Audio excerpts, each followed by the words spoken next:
Welcome, everyone. I'm Bill Kallestad with the Iowa Developmental Disability Council, and I'm so glad you're here for another weekly Capitol Snapshot.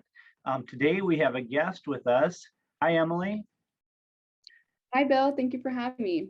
Yeah, Emilee Harris is with Advocacy Strategies, and she's the manager of public affairs, and we're excited to have her here to talk a little bit about what's going on from her perspective on some things that are going on in the budget. Before we get started, just a bigger picture. Today, we are going to focus in on this action that we can reach out to our legislators on, because as they're wrapping up the session, they're making those final decisions on the budget. And those are things that definitely affect the people that we advocate for and that we're reaching out to through the state of Iowa. So Emilee, tell us a little bit about introduce yourself and tell us a little bit about what's going on with the line item that you want us to kind of reach out to our legislators about. Yeah, so at Advocacy Strategies, we manage the Livable Homes Coalition, which is a group of advocates that advocate for elderly individuals and disabled individuals, ensuring that they can stay in their homes regardless of where they're at, making sure that they have the modifications that they need so that their home is safe and accessible for them. This year, we've really continued our efforts in working with the chairs of the HHS budget, the Health and Human Services budget, to include some funding to the Iowa Department on Aging so that there could be a statewide home modification assistance grant program that would be available to individuals regardless of their zip code. Well, that's great. You know this, but Iowa Developmental Disability Council is part of that Livable Homes Coalition, and we get to meet with those groups of people, all people very interested in making Iowa more accessible. And I think so it sounds like $250,000 that we want to make sure is in the budget for those grants. What can our advocates do to make sure that makes the budget? Yeah, so right now, because of where we're at in the process, it's really important for individuals to reach out to the chair in the House, which is Representative Fry, and the chair in the Senate, which is Senator Mark Costello, as well as their own representative and senator, just to express their support for home modification grant funding statewide. Great. And so they can reach out to, I'll just say one more time, Mark Costello, and then also Joel Fry, but they also can reach out to their own legislator. That's one of the ones that we always encourage everybody to make both contacts so that their legislator who's up at the Capitol can start advocating for that as well. And they can reach across the line, the floor, or they can reach out to them directly and say, hey, I have somebody from my hometown that's very interested in this. Where is this at in the process? And they can work on that. So let's kind of transition to, so let's say they call them and they get them on the phone, or they're going to send an email. What would be some key talking points that we'd want to make sure people clarify with them if they want to get into that detail? Yeah, well, it probably comes at no shock that individuals with disabilities and elderly individuals prefer to stay at home. It's their preferred method for when they're aging in place, or if something happens and they need long-term care, or if they need more accessible living space, they would prefer to do so at home.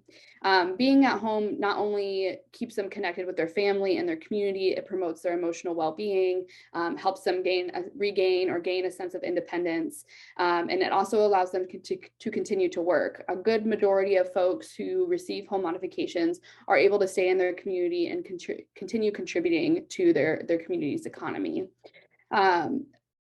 Right now, there are quite a few home modification grant programs across the state. In fact, 11 of the 99 counties have a home modification grant program.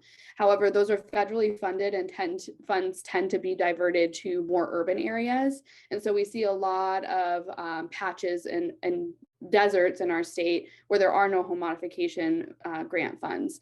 Those are primarily within our rural communities.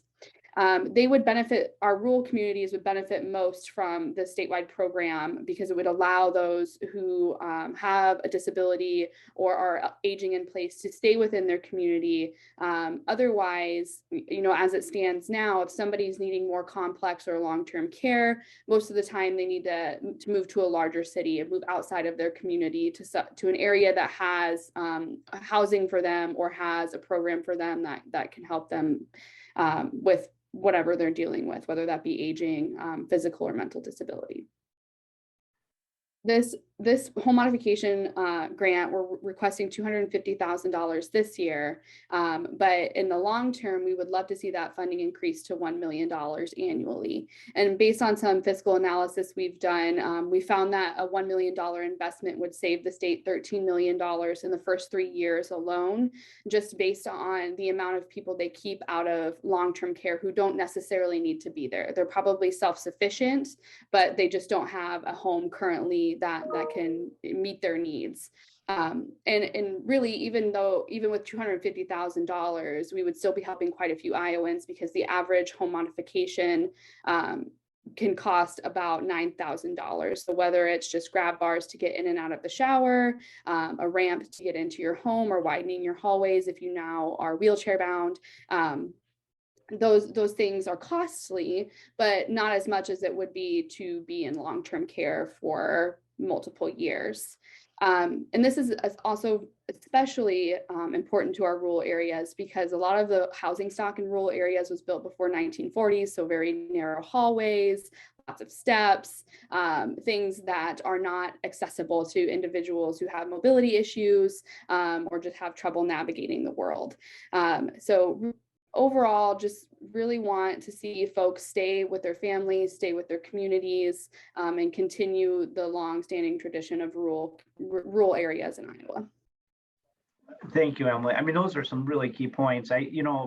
Bigger picture for us, our mission and our values for the Iowa Developmental and Disability Council is that people can work, live, and play in the community of their choice. And a lot of times that's where all of us want to live, is near our family, or near our family and friends, or our church. And your point of that, these modifications sometimes can be relatively inexpensive at times, on average $9,000. So it could be a grab bar, it could be widening a door, it could even be a more sturdy rail in and out of the house. Like all of us, we're all aging, the houses are aging. And so sometimes it's just a simple change that allows someone to still maybe take a shower in their own bathroom and not have to rely on maybe moving to a different, more expensive option for that. So we're really looking for people to encourage their senators to support the home modification assistance grant. I think that's great. So I think I kind of have this right. Correct me where I'm wrong, but we do know that the overall budget has went from the House and passed there, and it's in the Senate. Do we know if this money is actually specifically in there, and if it isn't, that's what we're really asking for them to address. Is that correct? Right. So right now we're really just asking them to include it in their budget. Right now it's not in there. Okay, great. And so they can reach out directly and just say home modification grant, put it in the budget, and this is why we want people to be able to stay in their own homes, and they can go through some of those more specific points, or they can just kind of leave that there. I'd also recommend people, if they go to our website, the Infonet, they can go to an action alert right there, and they can click on it, and there's kind of a drafted email they can send directly to their legislator there. We're really wanting them to understand that this is a priority, people being able to live in their community of their choice. So anything else we should know? I think you covered it all really well. No, I appreciate the support and appreciate your time and allowing me to come on and talk a little bit about the Livable Homes Coalition and some home modification grants. Great. It's great to connect with you. As everybody may not know this, but Emilee and I are both graduates of Grandview College here in Des Moines, so we like to get connected and share this message. And it's important for people to reach out to their legislators and let them know what's important. So thank you so much, and thank you for being our guest. Thanks, everybody.